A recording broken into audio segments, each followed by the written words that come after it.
안녕하십니까. 공장장 권한대행 이정열입니다. 여론조사 많이 하죠. 뉴스도 많이 나오고 소식도 많이 나옵니다. 이게 나오면 결과를 가지고 여러 가지 정책도 수립을 하고 또 심지어는 어떤 정치적인 결정까지 가게 되니까 상당히 중요하죠. 그래서 그 결과를 얻을 때는 정확한 결과가 나올 수 있도록 아주 객관적이고 공정한 질문을 해야 합니다. 그러니까 답을 미리 내놓고 이런 답을 유도하는 그런 식의 질문을 하면 안 된다는 거죠. 그런데 어제 나온 미디어오늘 기사가 눈에 하나 띕니다. 이 기사의 제목은 문 지지자 댓글 문제없다 42.2%, 지나치다 46.8%라는 제목입니다. 제목만 보면 문재인 대통령 지지자들이 다는 이 댓글들이 잘못된 것이다 하는 여론이 우세하다는 그런 것 같아요. 근데 기사의 내용을 보면요. 이런 답의 근거가 된 질문이 이렇게 돼 있습니다. 문재인 대통령을 지지하는 일부 네티즌들이 대통령과 관련한 비판적인 보도에 대해 포털사이트 댓글이나 SNS를 통해 집중적으로 비난해 논란이 일고 있는데 이에 대해 어떻게 생각하느냐. 무슨 질문이 이렇습니까? 이렇게 가치 판단이 들어가 있는 질문을 하면 안 되죠. 이건 답을 요구하는 질문입니다. 이런 질문을 가지고 하는 여론조사가 가능하다면 이런 질문도 가능하지 않겠습니까? 많은 언론인들이 사주 추천으로 재벌로부터 돈을 받아 해외 유학을 다녀오고 있습니다. 이런 언론인과 언론사가 재벌을 비판하는 공정한 보도를 할 수 있다고 생각하십니까? 이렇게 물으면 답이 어떻게 나오겠습니까? 그런데 이 기사를 보면 놀라운 점이 하나 있습니다. 우리 국민들께서 참 현명하시다는 거죠. 이 숫자상으로 보면 부정적인 그 응답이 46.8%고 문제없다는 게 42.2%인데 이 차이가 오차범위 내입니다. 결국 비슷비슷하다는 거죠.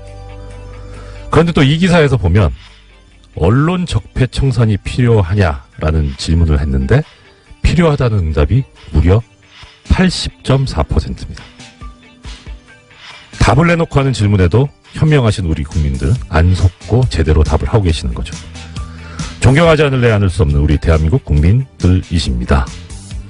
갑자기 기온이 떨어졌습니다. 날이 무척 춥습니다. 그래도 어깨 펴고 당당하게 씩씩하게 걸어보시면 어떨까 싶습니다. 우리는 위대한 대한민국의 국민입니다. 공장문 열겠습니다. 이상 공장장 권한대행 이정열 생각이었습니다.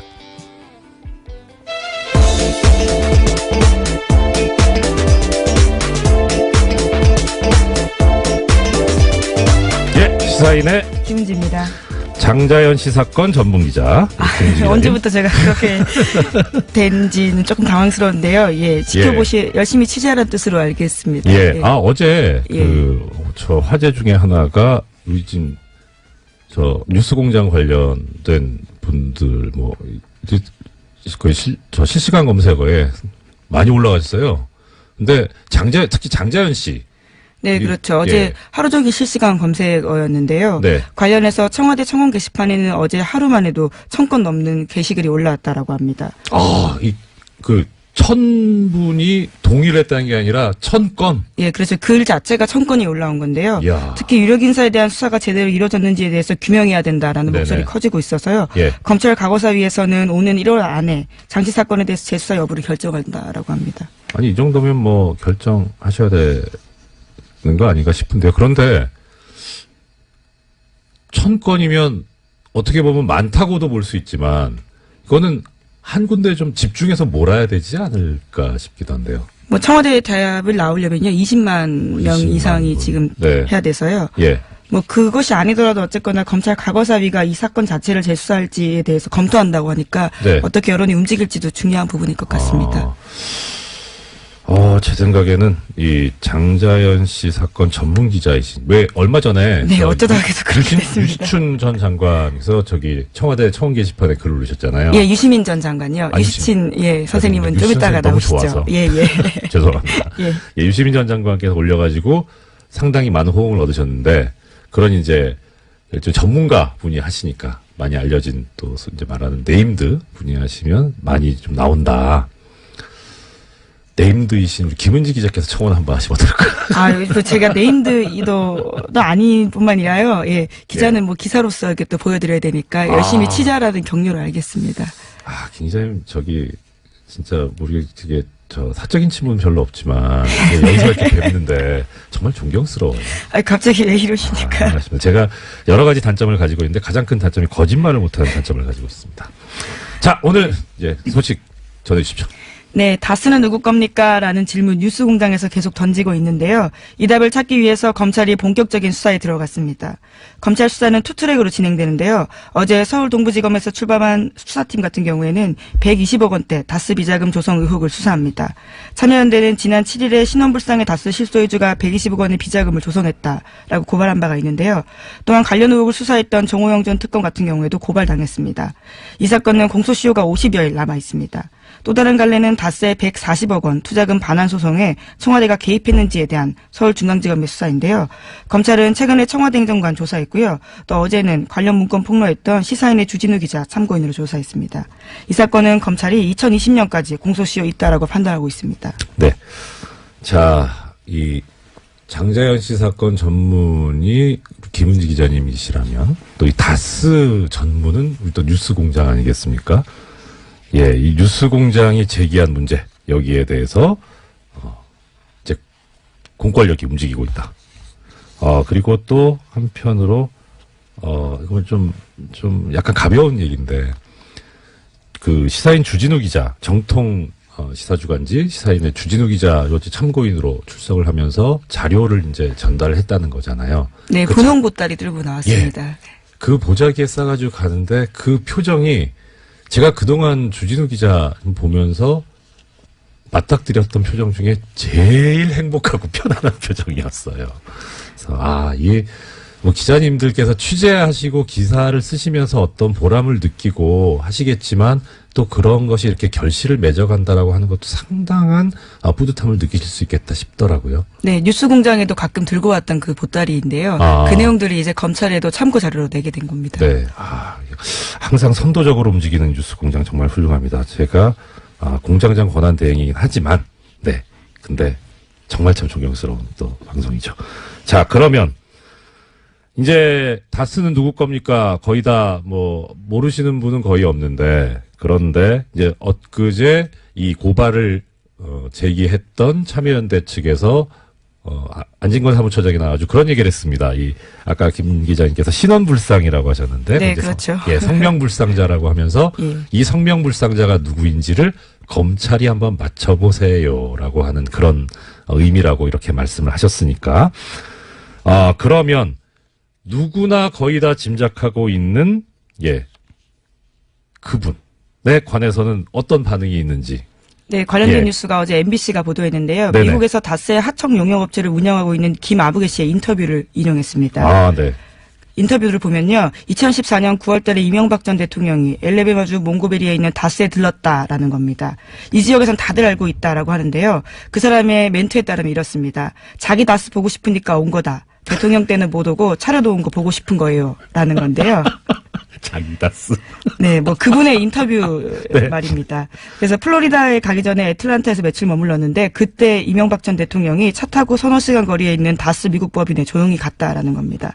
당시 미국 법인의 등기이사 3명인데요. 네. 그중에 한 사람이 이명박 전 대통령의 아들인 이시영 씨입니다. 참. 이 정도 되면, 그리고 좀 더, 말씀. 네, 이런 멘트도 있습니다. 자기 아빠 놓고서 이 사람 너희 아빠 맞니? 라고 묻는 거랑 똑같은 질문이다고요. 다스가 그 정도 수준이다라고 해당 하청 용역업체 김아무개 씨가 이야기했습니다. 자기 아빠 놓고서 이 사람 너희 아빠 맞냐? 홍길동도 아닌데. 참. 그 정도로 명백하다는 말씀이신 거죠. 자, 이제 이게 어떻게 객관적인 증거로 만들어진다는 표현이 좀 부적절할 것 같습니다. 어떻게 객관적인 증거로 확립이 돼서 실제 법정에서 유죄 판결까지 이끌어낼 수 있을 정도로 이 전문가들이 또 역할을 충분히 해주셔야 할 텐데요. 정말 이렇게 이 비전문가들, 일반인들이 이렇게 많이 자료와 정보를 제공해 주고 있으니까 당연히 올바르고 실체적 진실에 맞는 결과가 나오지 않을까. 이건 기대해봐도 좋을 것 같습니다. 또 다른 소식은요? 네, 이건희 삼성전자 회장의 차명 계좌가 또 발견됐다라는 MBC 보도가 있는데요. 사정당국 관계자의 발언을 인용했습니다. 네네. 최근 삼성 이건희 회장의 차명 계좌에서 2천억 원 규모의 비자금을 추가로 발견했다라는 건데요. 이 관계자에 따르면 추가 비자금은 은행의 예금 계좌가 아닌 주식 계좌 20여 개가 흩어져 있고 이 회장이 아니라 삼성의 전현직 임직원 명의였다라는 겁니다. 이 같은 경우에는요, 지난 5월 달에 유명 인테리어 업체에 대한 경찰의 압수수색 때문에 드러나게 된 건데, 네네. 이건희 회장의 비자금 다시 한번 물망에 오르게 된 겁니다. 아니, 어떻게 하다가 다른 거 뒤지다가 이게 나오게 됩니까? 네, 계속해서 세금 탈루 문제가 있었는데요. 이와 아, 관련해서 시공 이력과 고객 장부를 뒤지다 보니까 거기까지 가게 된 거다라고 합니다. 여기 이 업체는 그러면은 고객이 삼성이었다는 겁니까? 네, 그렇죠. 야, 부럽다. 네. 예, 물론 당시에는 이 회장 자신도 가족도 아닌 제3자의 수상한 이름이 있었다라고 하는데요. 네. 찾아가다 보니까 네. 이건희 회장 쪽이었다라는 겁니다. 그럼 이분은 몰랐을 수도 있겠네요. 그건 그렇고. 자, 그러면 우리가 이제 약간 궁금해하는 거는 그거죠.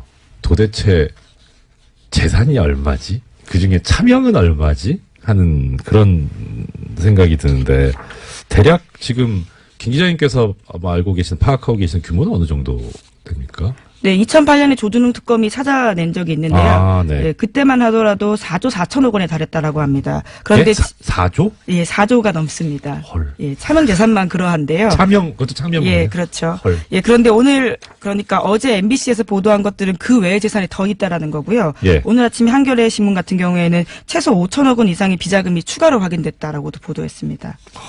그러니까 금액이 계속해서 올라가고 있는 겁니다. 그럼 차명만 또 최소 5천억이 추가 비자금이 확인됐다고 5천억 원, 5천 원만 있으면 순댓국을 먹을 수 있는데 5천억이면 감이 안 오는. 예, 너무 많은 돈이어서 사실 감이 오지 않는데요. 예. 근데 한겨레 신문에서 또 눈에 띄는 내용이 있습니다. 경찰이 네네. 계속해서 수사를 하고 있는데 예. 최근에 최근에 법원에서 삼성 임직원 개개인의 계좌 추적을 위해서 추가 압수수색 영장 발부해달라고 했는데 이것을 기각했다라고 합니다.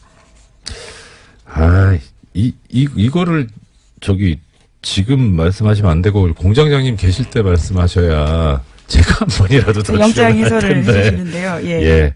참 갑갑하죠. 네, 예. 그리고요. 네, 그래서요. 이것은 이제까지 2008년 말씀드렸던 것처럼 조준웅 특검 때 찾았던 돈과 다른 것들이어서요. 계속해서 비자금 규모가 얼마나 늘어날지는 아직까지도 가늠이 안 되는 상황입니다. 예. 총수란다. 네, 공장장이죠. 예, 공장장. 직업이 여러 개입니다. 예, 공장장께서 제작했던 저수지 게임 있지 않습니까? 애청자 여러분들께서도 많이 들어오고 아시겠지만, 이 저수지 게임이 이제 이명박 전 대통령의 어떤 재산 형성과 관련된 그런 건데, 이 저수지가 또 삼성의 저수지는 또 따로 있을 테니까. 근데 정말 저수지라는 말이 어울리지 않나. 차명만 4조면 실제 전 재산은 얼마일까요? 그리고, 마음속으로는 그것이 우리, 국민들이, 저도 사실 지금 보이는 라디오로 영상을 보이는 라디오 아니죠? 영상이 따로 올라가는데 보시면 제 노트북이라든가 폰이라든가 다 그 계열 제품이거든요. 이렇게 사랑하는, 애정하는 그런 기업인데 이게 적법하게 정당하게 재산이 형성되었을 거라고 믿습니다. 정말 그러길 바랍니다.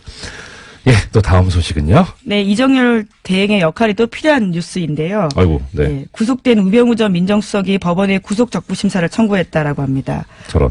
구속적부심은 구속이 합당한지 법원에 다시 한번 판단을 맡기는 절차인데 뉴스공장에서도 몇 번씩 전해드린 바가 있습니다. 네, 그렇습니다. 우 전 수석의 검찰의 세 번째 구속영장 청구 끝에 구속된 지 열흘 만에 이런 행위들을 한 건데요. 우 전 수석은 지난해 7월 달에 추명호 전 국정원 국익정보국장에게 자신의 비리 의혹을 감찰 중이던 이석수 전 특별감찰관 등에 대해서 불법 사찰하고 지시한 그 결과로 비선 보고받은 혐의로 구속된 바가 있습니다. 네. 자, 이게 그런데 지금 세간의 관심을 끌고 있는 것은 담당 재판부가 뉴스공장에서도 몇 번 말씀드렸습니다만 담당 재판부가 서울중앙지방법원의 경우에 구속적부심 사건은 형사수석부에서 전담을 하고 있기 때문에 근데 거기서 하도 엉뚱한 결정이 자꾸 나오니까 이 우병우 또 풀리는 거 아니냐. 근데 보도에 의하면 이 담당 재판부가 바뀌었다. 라는 거죠. 네, 신강렬 부장판사가 우전수석과 대학 사법연수원 동기여서 사건 재배당을 요청했다라고 합니다. 이렇게 기사가 나오는데 이 기사는 반은 맞고 반은 틀립니다.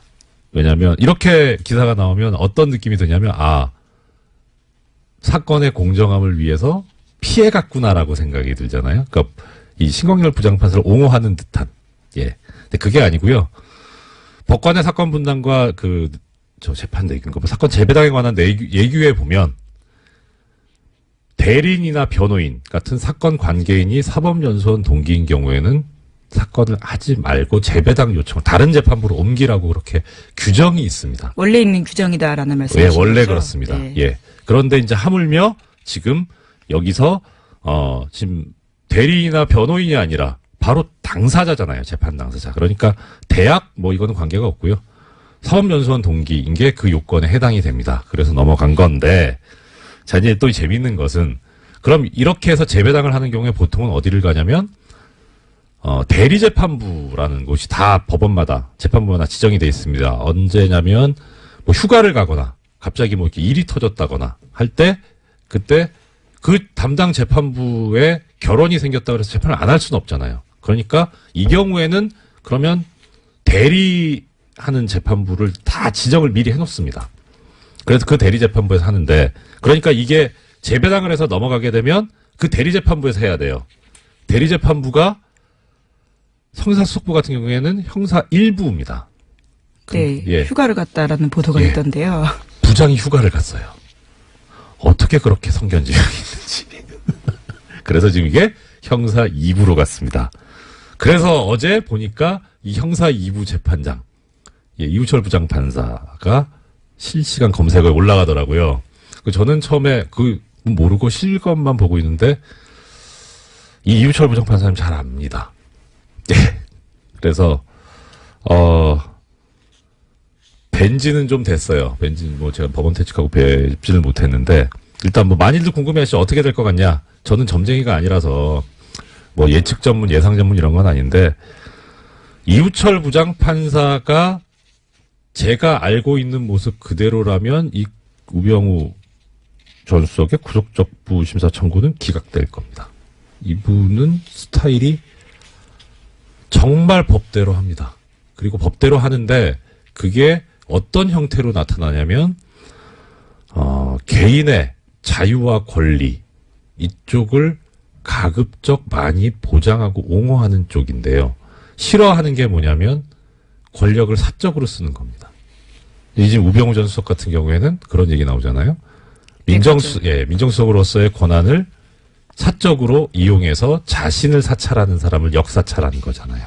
그렇기 때문에 상당히 근데 문제는 뵌지 좀 돼서 그 이후에 혹시 생각이 바뀌었을까 하는 걱정이 있습니다. 아무튼 사실 이게 사법 신뢰도를 저하하는 발언이어가지고 좀 조심스럽긴 한데요. 현실이긴 하니까 어쩔 수 없다고 말씀을 드리는데,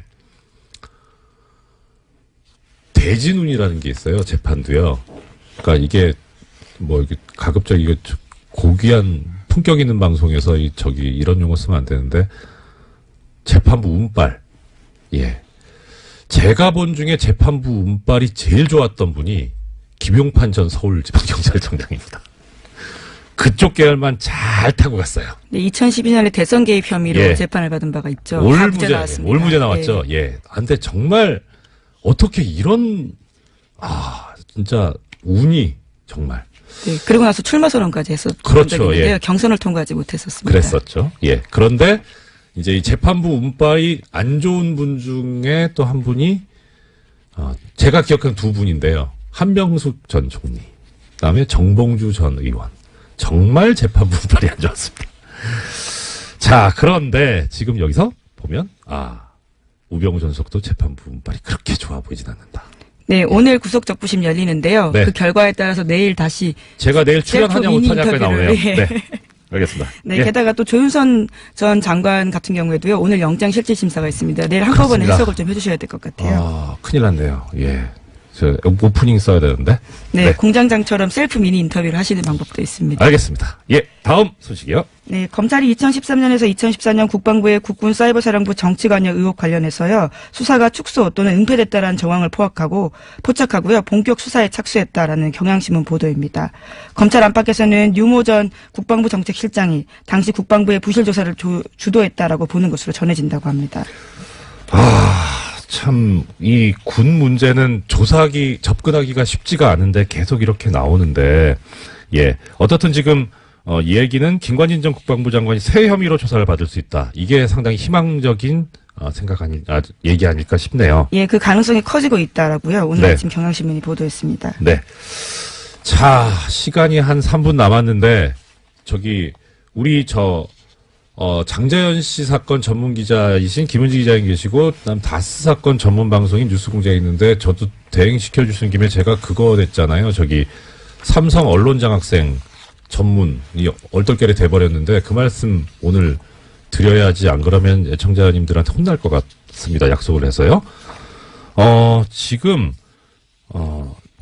어제 제가 잠깐 말씀을 드렸었는데, 그저께 처음 말씀을 드리기 시작해서 약간 좀 기대 반, 포기 반 했었긴 했어요. 마음속으로는. 근데 그제가 이제 휴일이었으니까 어제 보도가 나오겠냐 싶었는데 어제 뉴스공장이 상당히 뜨거운 반응이 돼 있었었는데 기사가 하나도 안 나왔어요.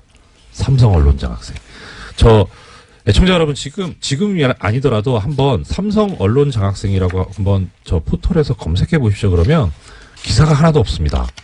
그런데 블로그나 SNS는 너무나 뜨겁습니다. 이게 과연 제대로 된 보도냐 하는 그런 생각이 드는데요.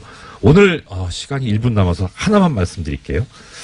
재미있는 기사가 하나 있습니다. 아까 제가 미디어 오늘 그 여론조사 관련해서 말씀드렸었잖아요. 미디어 오늘이 지금 언론인들이 돈을 받고 이렇게 가는 그런 거에 대해서 한번 비판을 했던 기사를 실었던 적이 있습니다. 2005년에. 예, 2005년에 그 기사가 쭉 실리고 재미있는 것은 그 마지막에 보면 96년부터 2005년까지 사이에 그 삼성 언론재단에서 해외 연수를 보낸 언론인 명단을 실어요.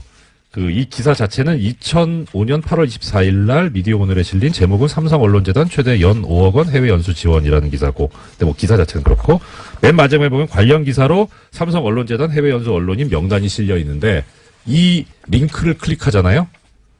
기사가 삭제돼 있습니다. 거참, 왜 그랬을까? 궁금합니다. 예, 지금까지 장자연 씨 사건 전문기자 시사인의 네, 김은지였습니다. 감사합니다. 네, 고맙습니다. 예, 어제 뉴스공장에 나오셨다가 양대 포털 사이트에 인기 검색어 실검 1위를 휩쓰신 무려 이관왕 한방에 유시춘 선생님, 어제에 이어서 또 스튜디오로 모셨습니다. 어서 오십시오. 네, 굿모닝. 우리 선생님께서는요, 다 멋있으신데 제일 멋있으신 게 이렇게 쿨하신 거. 너무 멋있습니다. 자, 어제 혹시 못 들으신 분들을 위해서 잠깐 어제 그 선생님께서 하셨던 말씀을 좀 정리를 해드리겠습니다. 이 유시춘 선생님께서는 1987년 민주쟁취 6월 항쟁 때 민주쟁취 국민운동본부 상임집행위원을 맡으셨었고요. 현재 이제 사단법인 6월 민주항쟁 계승사업회 이사장이시고요. 네. 그리고 어제 하셨던 말씀이 이겁니다. 1987년 6월 항쟁에 도화선이 됐던 당시 박종철 군 고문치사 사건. 네. 그 말씀해 주셨고, 그리고 그것을 토대로 해서, 국민 주권을 되찾아오기 위한, 여러 가지 그 집회가 있었고, 결국 1987년 5월 27일 날 향림교회에 모여서, 민주쟁취 국민운동본부를 결성하는, 정말 드라마틱한 그 종로통에서 다들 숨어 계시다가 쪽지로 어디로 모여라라고 하는, 예. 그 말씀까지 주셨고요. 이제 우리가 6월 항쟁이라고 부르는 이 6월 10일 날 대규모 집회, 시위, 이 얘기부터 오늘 말씀을 들을 예정입니다. 네, 어제 말씀드렸지만 저희가 6월 10일로 대회 날짜를 잡은 것은 네. 그날이 바로 전두환이 자기 네. 군사 반란의 친구인 노태우에게 네. 무슨 권력을 승계해주는 민정당 전당대회 날이었기 때문에 네네. 바로 그날 그 시각에 맞춘 것입니다. 네. 그랬는데 이제 마지막에 네. 격론 토론 끝에 그 당시 야당이 개헌 국민 청원 운동을 하고 있었기 때문에 합류하면서 그분들의 조직들을 이용해서 전단지가 전국에 서울에만 해도 한 20만 장이 뿌려졌습니다. 예. 그래서 뭐 7일부터 그 전단지가 도로에 하얗게 나뒹구는 네네. 그런 상황이었고요. 경찰이 이것을 뭐 불법 집회로 간주하고 미리 차단해 놨었기 때문에 7일부터 대회 나흘 전부터 성공회 입구는 3중 4중 전경들의 겹겹이 쌓여 있었습니다. 들어갈 수가 없었어요. 어제 하신 말씀 중에 하나가 이제 이 6월 항쟁이 성공의 그 서울 네. 예, 교당이라고 하나요? 교회. 거기서 이제 지금 그 핵심 집행부께서 계셨다는 거였는데 한승원 변호사께서 성공회에서 했기 때문에 성공했다. 네. 그 말씀도 하셨다고. 근데 그러면 아까 좀 전에 말씀 주셨던 것이 3중 4중으로 겹겹이 네. 둘러서져 있었는데 어떻게 들어가시게 됐나요? 네, 뭐 거기에 국본 한 20분이 네. 모이셨는데 네. 이제 어르신들은 그때는 제가 30대 중반이었으니까 제일 어렸습니다. 그때 이제 어르신들이 박형규 목사님, 예. 뭐 지선 스님, 네. 그다음에 금영균 목사님 이런 예. 분들은 이제 미리 딱 그 겹겹이 포위하기 그 직전에 한 대여섯 분은 들어가시는데 성공했고요. 그게 며칠 전? 그게 6일부터입니다. 6월 6일부터 미리 예. 들어가 계셨고 네네. 저는 7일날 아침에 집에서 나오는데 벌써 네. 우리 이 판사님처럼 이렇게 체격이 좋으신 사복 두 분이 딱 나오는데 지키는 팔을 잡는 게 어디 가십니까 이래요. 예. 아 순간 연금이 시작됐구나 생각을 하고 제가 마침 그때 원고지 그때는 지금처럼 이메일이 그렇죠. 없어서 예. 원고지를 직접 갖다 줄 때입니다. 예. 출판사나 예. 신문사에. 예. 마침 그때 어딘가에 제가 원고를 갖다 줄 일이 있어서 네. 원고지 열매를 또르르 만 걸 갖고 있었어요. 예. 그래서 이거 보면서 안 보이세요? 나 지금 출판사에 원고 갖다 주러 가잖아요. 그땐 예. 제가 차가 없었습니다. 예, 그래서 예. 차 있으면 나 좀 같이 갑시다. 그랬더니 오, 멋있다. 그러십니까? 그러더니 그럼 다녀오세요. 이러는 거야. 예. 딴 데 가시면 안 됩니다. 이러는 거예요. 그날 나오면서 보니까 제가 그렇게 연금 조치가 내려진 줄 모르고 쉐어링 치마에 예. 짧은 티셔츠를 입었더라고요. 날씨가 더울 때잖아요. 네, 조금 여름이죠. 더웠습니다. 예. 덥기는. 네. 그래서 뒤돌아보면서 너희들 굿바이다 그러고서는 갔다가 잠실에 있는 친구 예. 집에서 자고 아침 그러니까 6월 8일 아침 5시 새벽 5시 반에 성공회 입구가 이 시청 출구에서 한 100m 떨어져 있잖아요. 네. 곰곰이 생각을 했어요. 저걸 어떻게 뚫고 들어갈 건가 생각을 하다가 그 당시 우리를 많이 도와주신 그 성공회 성당 주임 신부인 박종기 신부님이라고 네네네. 40대 젊은 신부님이 계셨어요. 아이고. 그분 아드님이 신학생인 거 제가 알았거든요. 전화를 했더니 받아요. 예. 이렇게 막혀 있는데 내가 꼭 들어가야 된다. 거기 지금 어르신만 계시고 네. 거기 가면 성명서도 쓰고 이 머리띠도 네. 만들어야 되고 이러저러한 실무를 담당할 사람이 없지 않냐. 네네. 내가 꼭 들어가야 되겠다. 그랬더니 예. 그럼 한번 생각해 보자고. 그래서 내가 그러면 새벽 기도회가 늘 있으니까요. 내가 예, 그럼 예, 피아노 예. 반주자인데 늦은 걸로 꾸미고 헐떡거리고 갈 테니까 네. 네가 얼른 나를 끌어다오. 그렇게 하고서는 갔는데 지금도 곧 카페 노천 카페 예, 옆에 있습니다. 조그만 예. 쪽문이 있죠. 네. 글로 갔어요. 갔더니 예. 뭐 삼겹사겹 에워싸고 있죠. 그래서 내가 숨을 막 헐떡거리면서 가서 나 큰일 났어요. 지금 신부님한테 쫓겨나게 생겼어요. 나 지금 피아노 반주자인데 지금 기도 시작됐는데 진짜 혼나게 생겼네. 그러고 쭝얼거리고 있는데 그 박종기 신부님 아드님 지금 신부님이 되셨습니다. 예. 그분이 나오시더니 왜 이렇게 늦었어요? 그러고서 손을 콱 잡아당기니까 하는 사이에 그 쪽문을 통과해서 제가 들어갔습니다. 이제 내람된 말씀인데 지금 선생님이 발연기를 믿었단 말이에요. 그렇게 했고요. 하는 사이에 들어갔고요. 가보니까 이제 몇 분이 들어와 계셨고 예. 이제 그날 8일 날 뭐 신문 방송에 난리가 났죠. 전부. 그날 이제 고인이 되셨습니다만 양순직 그 당시 예. 여당 총재하신 예. 분이 당직자의 도움을 받아서 한영애 씨라고 그때 이어버리셨는데 예. 그분하고 예, 같이 계셨죠. 그 옆에 예. 수녀원 담장을 타고 내려오셨고요. 아, 그 다음에 그때 농민운동 하시던 서경원 예, 의원 계셨는데 그분은 좀 생기기도 농부처럼 예, 생기셨잖아요. 예, 네. 그래서 청소부 복장을 하고 예. 빗자루 들고 청소부인 척하고 들어왔고요. 그렇게 뭐 그 기기묘묘한 방법으로 모여서 거기서 3박 4일 동안 박정주 신부님의 사제관에 있는 모든 와인과 쌀과 음식을 다 축내고 밥도 제가 거들어줬고요. 예. 뭐 그 사제관 안에 있는 모든 음식을 저희들이 다 먹어치웠습니다. 아, 그러니까. 뭐 선생님께서 지금 그렇게 말씀하시지만 사실 외부하고 이제 이게 완전히 안 단절되어 되잖아요. 있었습니다. 그러면 지금처럼 뭐 핸드폰도 없고요. 그렇죠. 더군다나 이 뭐 휴대전화도 없었고요. 예, 예. 유선전화에만 의지를 했는데 네. 밖으로부터 완전히 모든 것이 통신과 만남과 예. 모든 것이 다 두절된 상태에서 사흘을 보냈지만 바빴습니다. 그 안에서. 예. 현수막도 걸어야 되고 예. 머리띠도 만들어야 되고 성명서도 써야 되고 근데 어찌어찌 알고 동아일보에 유일하게 그날 저희들 사진이 났는데요. 네. 그 얼리버드들은 일찍 일어나서 어찌어찌 알고 동아일보하고 제 기억으로는 두 군데 신문사 기자들이 들어와서 유의하게 그때 사진이 있습니다. 그 당시 신문을 보면. 예. 참 이렇게 참 가볍게 말씀하시지만 그때를 생각해 보면 그때도 즐겁게 했습니다. 또 이렇게 그러니까 즐기는 사람을 이기지 못한다고 하잖아요. 네. 그러니까 정말 네. 선생님께서 이렇게 말씀하시는데 그게 아마 성공의 원동력이 아니었나 싶습니다. 지금 1710님께서 신부님이 무슨 아드님이 있으시냐. 성공회는 네. 신부님이 결혼을 하십니다. 네. 네. 예, 그 성공회의 영국 그래서- 캐더릭이죠, 그러니까. 예, 네. 이렇게 허용이 돼 있어서 예, 방금 지금 저 댓글로 봐서 좀 여쭤봤습니다. 그 신부님이 적극적으로 도와주시던 분이었는데 하느님께서 어떻게 그렇게 아름다운 분들을 일찍 데려가시는지 일찍 돌아가셨고요. 예. 오늘 아침 무척 그립습니다. 그러게 말입니다. 네.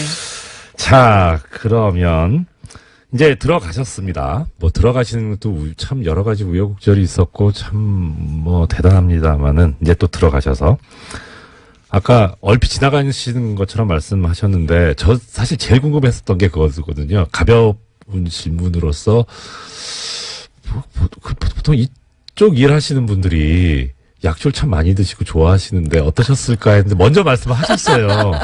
근데 와인이 신부님들이 와인은 좀 드시더라고요. 그래서 네. 그게 혹시 미사주로 쓰이는 기 때문에 죽겠다. 많이 갖추고 있다고 그럽니다. 아니 그럼 성공회도 예배라고 하나요? 예배 드리죠. 예. 네네. 그 예배 주일 드릴 때 예배를 드리죠. 써야 되는 와인인데 그건 어떻게 해결이 됐나요? 이해는 생략하겠습니다. 죄송합니다. 너무 질문이 깊게 들어간 것 같습니다. 자, 그러면 가셔서 이제 여러 가지 얘기 중에 그런 말씀을 들었습니다. 성공의 그 성당 종로에 올라가셔서 네네. 종을 42번을 치셨다. 네네. 네, 그날 상황을 말씀을 드리자면 잠시만요. 그게 며칠 상황이에요? 10일 10일 12시 6월 10일. 정오에. 정오에. 네, 기사에는 보면은 뭐 오후에 쳤다는 얘기인데 12시예요. 네. 그때가 바로 전두환이 노투우에게 그 권력을 승계해주는 전당대회가 열리는 시각이었습니다. 제가 민주화 운동에 몸담으면서 작가이기 때문에 많은 성명서를 썼는데요. 네네.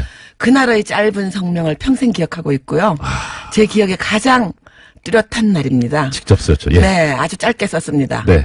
지금도 기억을 하는데요. 지금 이 시각 진행되고 있는 반민주적, 반역사적 사기극을 즉각 국민의 이름으로 중단할 것을 요구한다. 이렇게 이제 성명서를 낭독을 하고 네. 지선 스님 그때 백양사 주지로 네네네. 계셨던 지선 스님과 제가 함께 종로에 올라갔습니다. 네. 아마도 그 교회에 생긴 100년 또는 앞으로도 이교도인 스님과 여성이 그 종로에 올라가는 건 아마 전무후무한 일일 것인데요. 그 성공 입장에서 그렇겠네요. 네, 예. 다행히 예. 허락을 해주셨고요. 아마 박 신부님이 그것 때문에 많은 비난을 감수하셨던 것 같습니다. 아, 죄송한 일이지만 그냥 어쩔 수 없었던 일이고요. 역사를 만드셨네. 네, 그리고 올라가서 42번의 타종을 한 것은 네네. 우리가 분단된 지 42년이 되었고요. 이 분단을 자양분으로 삼아서 남과 북의 독재를 강행하고 있는 남북의 독재자 모두에게 국민의 경종을 울려드린다는 의미로 타종을 했습니다. 선생님, 그리고 우리, 애청자 여러분, 저나, 우리 스태프진들 먹고 살아야 되기 때문에 한 말씀 올리겠습니다. TBS 정찬영 대표님도 당시 그 부근에 거기 계셨답니다. 예, 그 이야기 꼭 전해야 된다고요. 네. 감독님 잘했죠?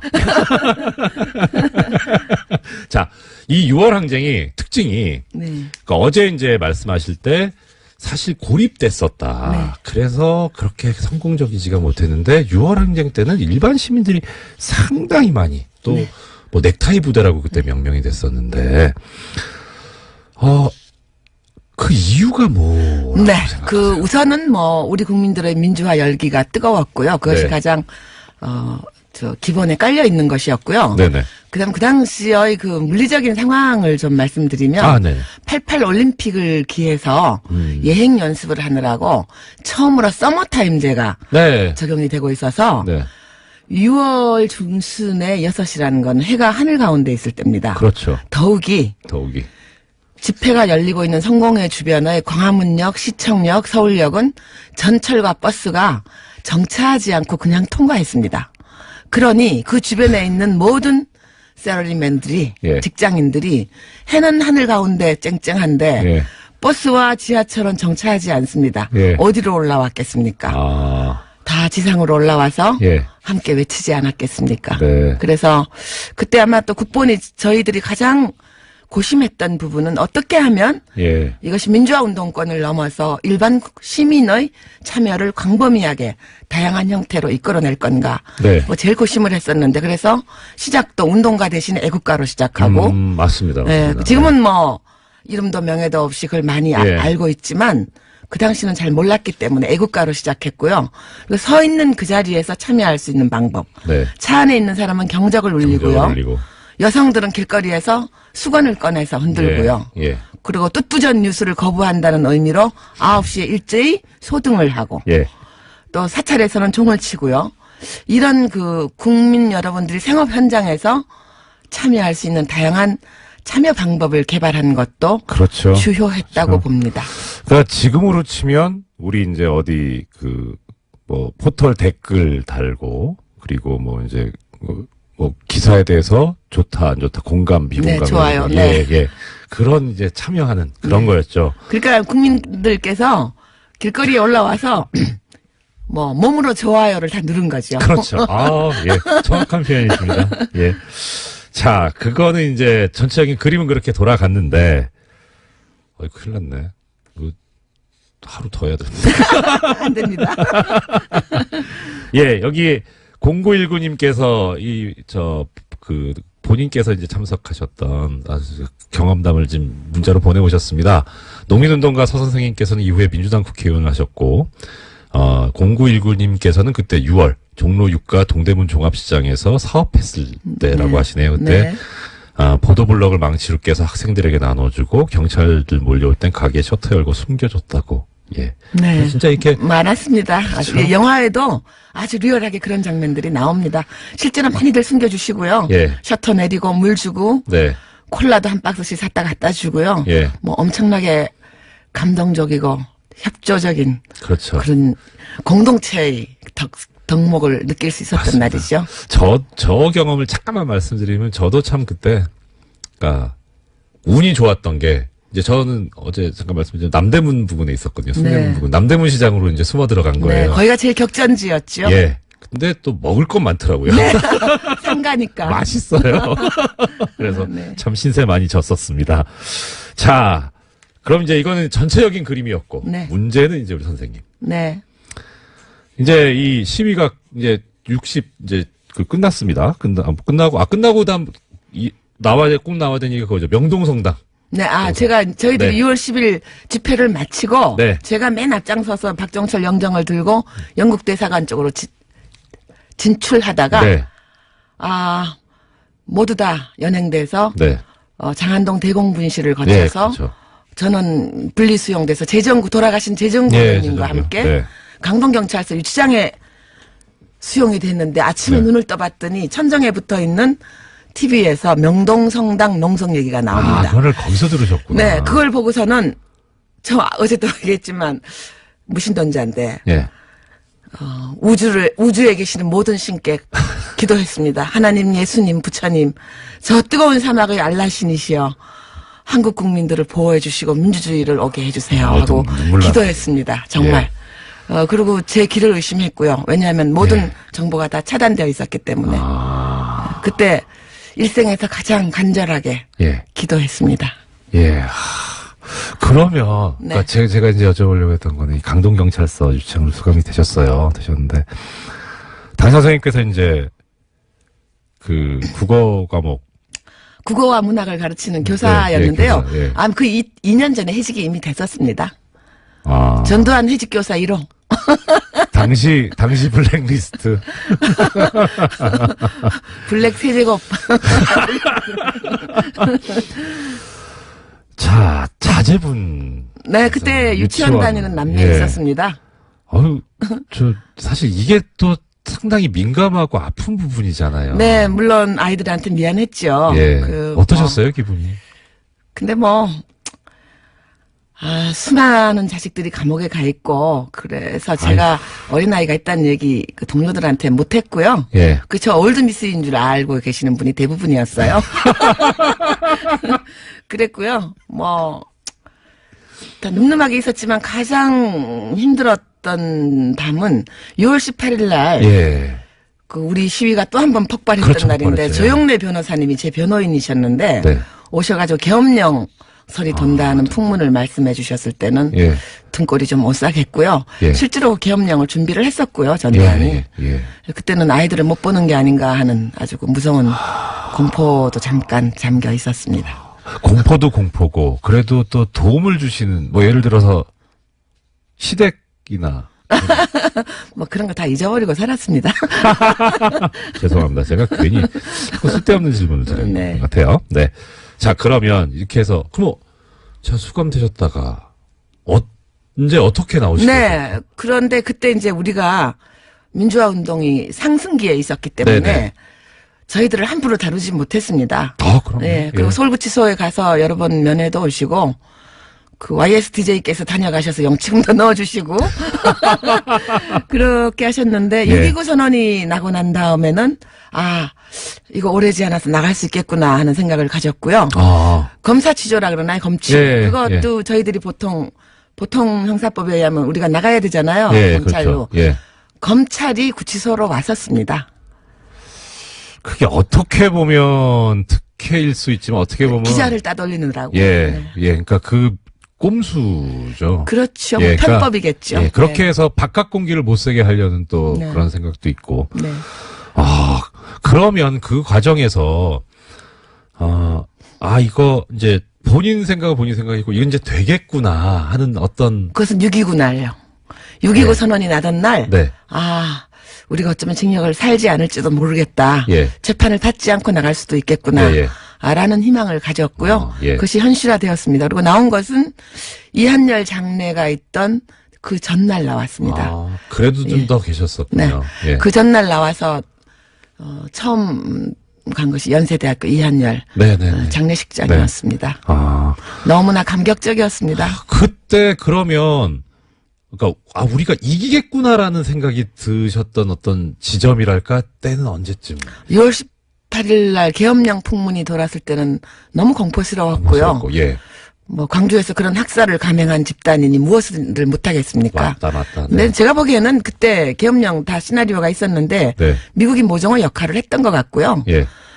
그럼에도 불구하고 제 생각은 미국이 갑자기 천사가 되어서 그런 것이 아니라 우리 국민의 민주화 힘이 우리 국민이 전국 37개 도시에서 500여만 명이 쏟아져 나온 그 물리력이 전두환이 구사할 수 있는 모든 군대, 경찰을 비롯한 모든 물리력보다 더 컸기 때문에 안 한 것이 아니라 계엄령을 못한 것이라고 봅니다.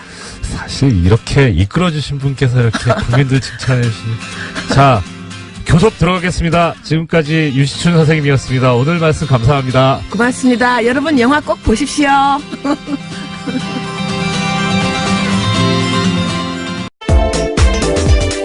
예, 시사인의 김은지입니다. 장자연 씨 사건 전문기자. 언제부터 제가 그렇게 된지는 조금 당황스러운데요. 예, 열심히 취재하라는 뜻으로 알겠습니다. 예, 어제 예. 저 화제 중에 하나가 의진 뉴스공장 관련된 분들 거의 저 실시간 검색어에 많이 올라가셨어요. 근데 특히 장자연 씨. 네, 그렇죠. 어제 예. 하루 종일 실시간 검색어였는데요. 네. 관련해서 청와대 청원 게시판에는 어제 하루만 해도 1000건 넘는 게시글이 올라왔다라고 합니다. 1000분이 동의를 했다는 게 아니라 1000건. 예, 그래서 글 자체가 1000건이 올라온 건데요. 이야. 특히 유력 인사에 대한 수사가 제대로 이루어졌는지에 대해서 규명해야 된다라는 네네. 목소리 커지고 있어서요. 예. 검찰 과거사위에서는 오는 1월 안에 장치 사건에 대해서 재수사 여부를 결정한다라고 합니다. 아니, 이 정도면 결정하셔야 되는 거 아닌가 싶은데요. 그런데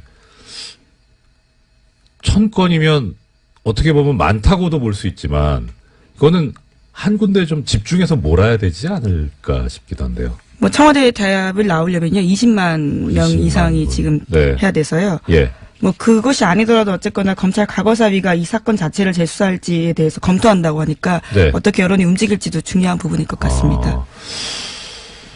제 생각에는 이 장자연 씨 사건 전문 기자이신 왜 얼마 전에 네, 어쩌다가 계속 그렇게 됐습니다. 유시춘 전 장관께서 청와대 청원 게시판에 글을 올리셨잖아요. 예, 유시민 전 장관요. 유시친 선생님은 좀 이따가 너무 나오시죠. 좋아서. 예.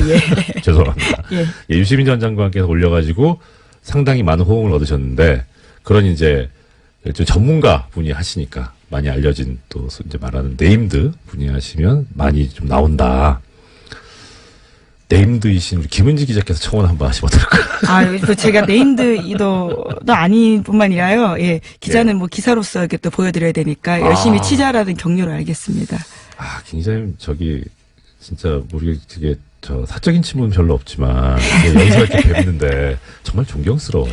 갑자기 왜 이러시니까. 제가 여러 가지 단점을 가지고 있는데 가장 큰 단점이 거짓말을 못하는 단점을 가지고 있습니다. 자, 오늘 이제 소식 전해주십시오. 네, 다스는 누구 겁니까? 라는 질문 뉴스공장에서 계속 던지고 있는데요. 이 답을 찾기 위해서 검찰이 본격적인 수사에 들어갔습니다. 검찰 수사는 투트랙으로 진행되는데요. 어제 서울 동부지검에서 출범한 수사팀 같은 경우에는 120억 원대 다스 비자금 조성 의혹을 수사합니다. 참여연대는 지난 7일에 신원불상의 다스 실소유주가 120억 원의 비자금을 조성했다라고 고발한 바가 있는데요. 또한 관련 의혹을 수사했던 정호영 전 특검 같은 경우에도 고발당했습니다. 이 사건은 그렇죠. 예, 그런데 오늘 그러니까 어제 MBC에서 보도한 것들은 그 외의 재산이 더 있다라는 거고요. 예. 오늘 아침 한겨레 신문 같은 경우에는 최소 5천억 원 이상의 비자금이 추가로 확인됐다라고도 보도했습니다. 그러니까 금액이 계속해서 올라가고 있는 겁니다. 그럼 차명만 또 최소 5천억이 추가 비자금이 확인됐다고 5천억 원이야. 5천원만 있으면 순댓국을 먹을 수 있는데 5천억이면 감이 안 오는. 예, 너무 많은 돈이어서 사실 감이 오지 않는데요. 예. 근데 한겨레 신문에서 또 눈에 띄는 내용이 있습니다. 경찰이 계속해서 수사를 하고 있는데 예. 최근에 법원에서 삼성 임직원 개개인의 계좌 추적을 위해서 추가 압수수색 영장 발부해달라고 했는데 이것을 기각했다라고 합니다.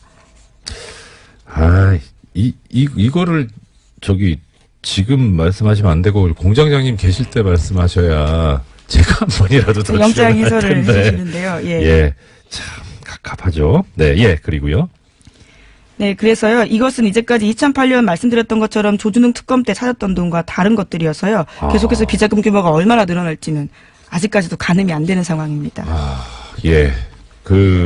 총수란다. 네, 공장장이죠. 읽어가지고. 예, 직업이 여러 개입니다. 예, 공장장께서 제작했던 저수지 게임 있지 않습니까? 애청자 여러분들께서도 많이 들어오고 아시겠지만, 이 저수지 게임이 이제 이명박 전 대통령의 어떤 재산 형성과 관련된 그런 건데, 이 저수지가 또 삼성의 저수지는 또 따로 있을 테니까. 근데 정말 저수지라는 말이 어울리지 않나. 이 뭐, 차명만 4조면 실제 전 재산은 얼마일까요? 그리고, 마음속으로는 그것이 우리, 국민들이, 뭐 저도 사실 지금 보이는 라디오로 영상을 보이는 라디오 아니죠? 영상이 따로 올라가는데 보시면 제 뭐 노트북이라든가 뭐 폰이라든가 다 그 계열 제품이거든요. 이렇게 사랑하는, 애정하는 그런 기업인데 이게 적법하게 정당하게 재산이 형성되었을 거라고 믿습니다. 정말 그러길 바랍니다. 예, 또 다음 소식은요? 네, 이정열 대행의 역할이 또 필요한 뉴스인데요. 아이고, 네. 네, 구속된 우병우 전 민정수석이 법원에 구속적부심사를 청구했다라고 합니다. 저런. 구속적부심은 구속이 합당한지 법원에 다시 한번 판단을 맡기는 절차인데 뉴스공장에서도 몇 번씩 전해드린 바가 있습니다. 네, 그렇습니다. 우 전 수석의 검찰의 세 번째 구속영장 청구 끝에 구속된 지 열흘 만에 이런 행위들을 한 건데요. 우 전 수석은 지난해 7월 달에 추명호 전 국정원 국익정보국장에게 자신의 비리 의혹을 감찰 중이던 이석수 전 특별감찰관 등에 대해서 불법 사찰하고 지시한 그 결과로 비선 보고받은 혐의로 구속된 바가 있습니다. 안녕하십니까. 공장장 권한대행 이정열입니다. 여론조사 많이 하죠. 뉴스도 많이 나오고 소식도 많이 나옵니다. 이게 나오면 결과를 가지고 여러 가지 정책도 수립을 하고 또 심지어는 어떤 정치적인 결정까지 가게 되니까 상당히 중요하죠. 그래서 그 결과를 얻을 때는 정확한 결과가 나올 수 있도록 아주 객관적이고 공정한 질문을 해야 합니다. 그러니까 답을 미리 내놓고 이런 답을 유도하는 그런 식의 질문을 하면 안 된다는 거죠. 그런데 어제 나온 미디어오늘 기사가 눈에 하나 띕니다. 이 기사의 제목은 문 지지자 댓글 문제없다 42.2% 지나치다 46.8%라는 제목입니다. 제목만 보면 문재인 대통령 지지자들이 다는 이 댓글들이 잘못된 것이다 하는 여론이 우세하다는 그런 것 같아요. 근데 기사의 내용을 보면요. 이런 답의 근거가 된 질문이 이렇게 돼 있습니다. 문재인 대통령을 지지하는 일부 네티즌들이 대통령과 관련한 비판적인 보도에 대해 포털사이트 댓글이나 SNS를 통해 집중적으로 비난의 논란이 일고 있는데 이에 대해 어떻게 생각하느냐. 무슨 질문이 이렇습니까?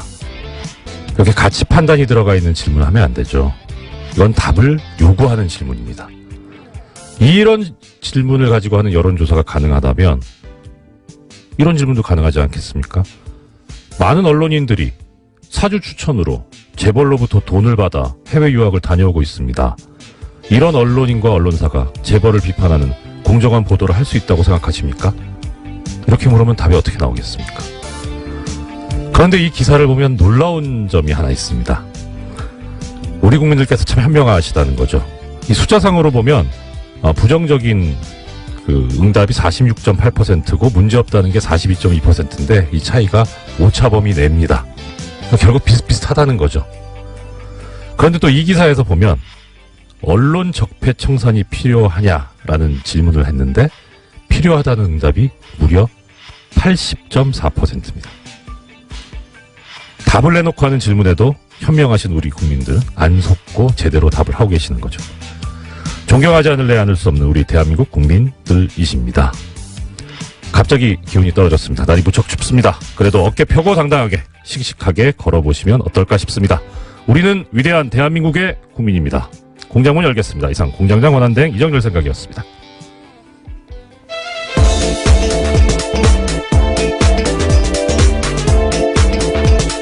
있는 다스 미국 법인에 조용히 갔다라는 겁니다.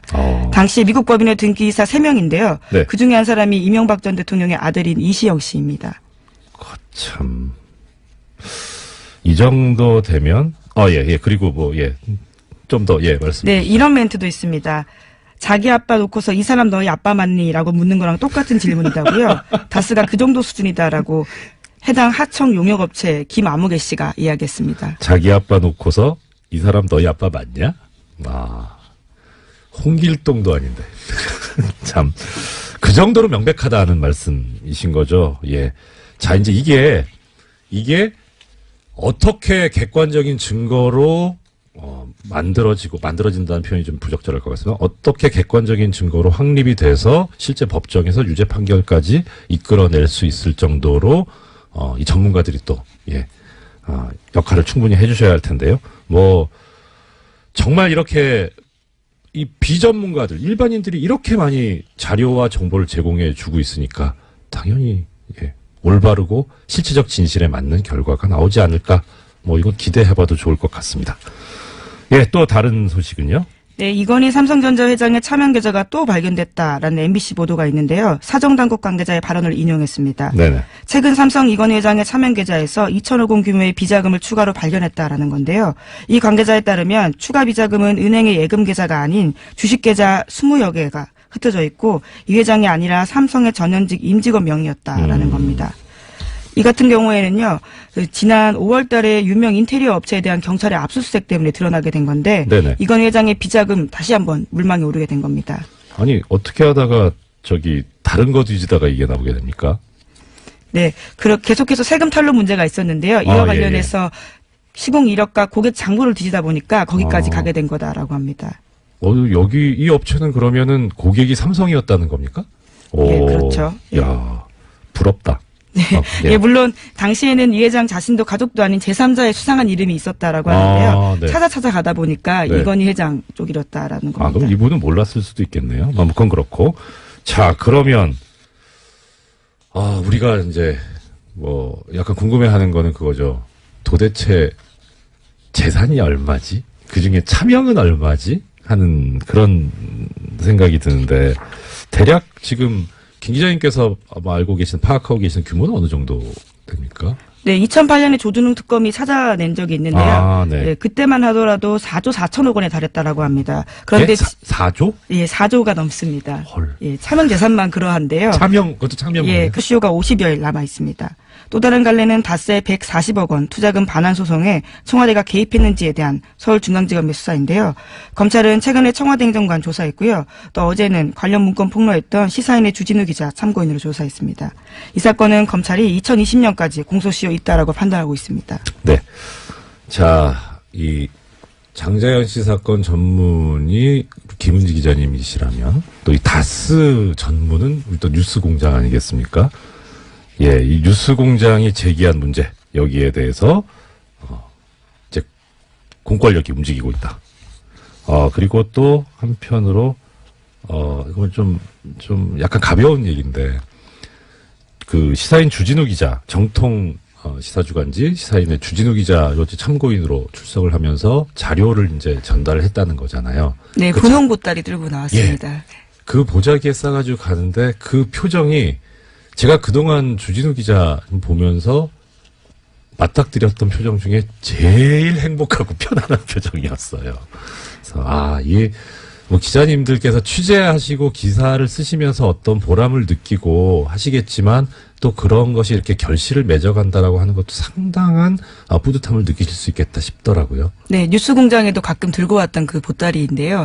그 내용들이 이제 검찰에도 참고 자료로 내게 된 겁니다. 네, 항상 선도적으로 움직이는 뉴스공장 정말 훌륭합니다. 제가 공장장 권한 대행이긴 하지만 근데 정말 참 존경스러운 또 방송이죠. 자, 그러면 이제 다스는 누구 겁니까? 거의 다 모르시는 분은 거의 없는데 그런데 이제 엊그제 이 고발을 제기했던 참여연대 측에서 안진건 사무처장이 나와가지고 그런 얘기를 했습니다.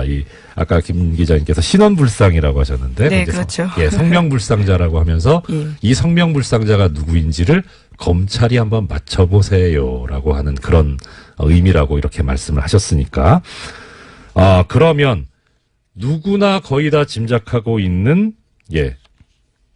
그분에 관해서는 어떤 반응이 있는지. 네, 관련된 뉴스가 어제 MBC가 보도했는데요. 네네. 미국에서 다스의 하청 용역업체를 운영하고 있는 김아부개 씨의 인터뷰를 인용했습니다. 네. 인터뷰를 보면요. 2014년 9월 달에 이명박 전 대통령이 엘레베마주 몽고베리에 있는 다스에 들렀다라는 겁니다. 이 지역에선 다들 알고 있다라고 하는데요. 그 사람의 멘트에 따르면 이렇습니다. 자기 다스 보고 싶으니까 온 거다. 대통령 때는 못 오고 차려도 온 거 보고 싶은 거예요. 라는 건데요. 자기 다스.